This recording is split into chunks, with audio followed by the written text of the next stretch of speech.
Hello there and welcome. Today we are taking a look at sponsors, or rather how you can use the sponsors to kind of break the game a little bit here. And what I mean by that is that if we take a look at our current save here, we're currently in 2029. We are on the haste save. If we take a look here at our factory, we have 460% effectiveness, which is kind of bad to begin with. 18 project capacity, 53% to development speed. We have a team hub that gives us 460% weekly development. And basically, the source of this bug, if you want to call it that, is the sponsorship system. And I'm going to go a little bit more in depth to this on why it happens and also how you can do it yourself or avoid it if you so desire. So basically, as mentioned, this comes from sponsorships, and we're taking a bit of a deeper look at that in this video. Now, I do say that the bug comes from the sponsors themselves, but it is from your secondary sponsor. Your main sponsor doesn't actually give you any buff whatsoever. You can pick any one of these. You don't have to worry about anything here.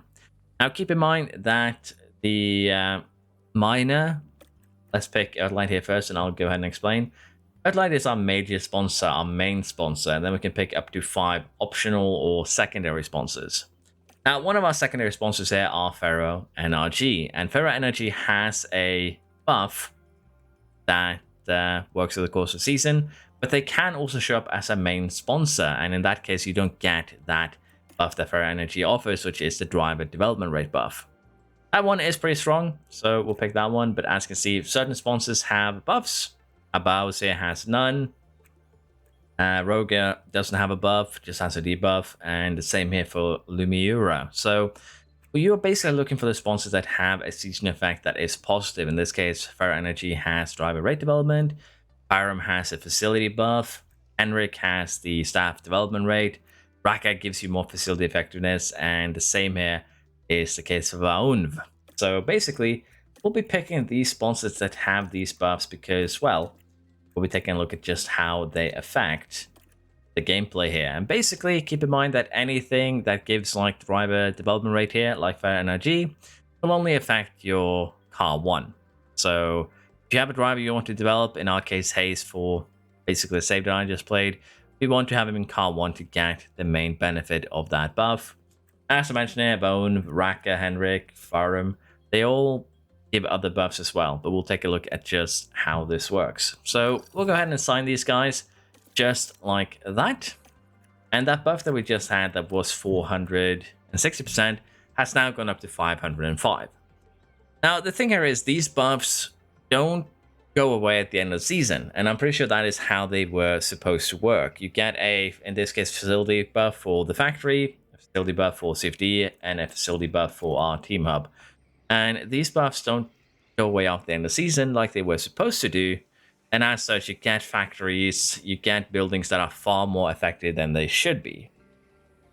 Now, keep in mind that the staff development and also the driver development buff affects your driver's potential directly. In this case, it basically increases their development rate.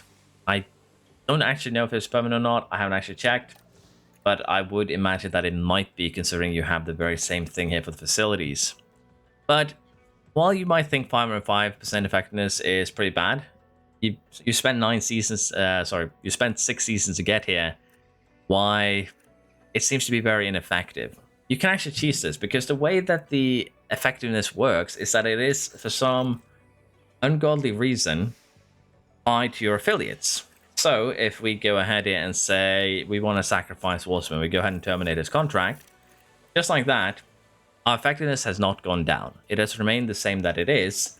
But if we now go ahead and we sign a new affiliate to fill his spot, like Tanaka here, we'll propose a contract affiliate, 1 season immediately, and we will pay you 340,000 as well as an immediate offer deadline. Let's go ahead and see what happens now when we sign a new affiliate.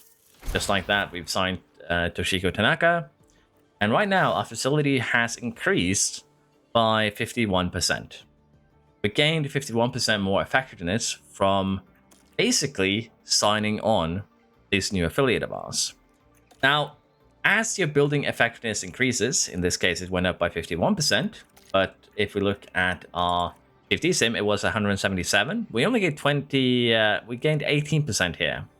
So the higher the effectiveness, the higher the gain, which means that we can create a pretty insane cycle here, where if we go ahead and pick that very same affiliate, Tanaka, terminate her contract, scout for her again, and we propose a new contract, this time it's even filled out for us to make our life a little bit easier, we can immediately re-sign that same affiliate over and over for a very cheap cost. In this case, just 150, well, 170,000 per pop.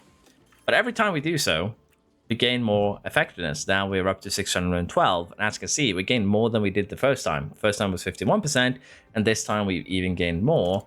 And if we look at the CFD sim here too, it is, again, more gained in terms of the effectiveness.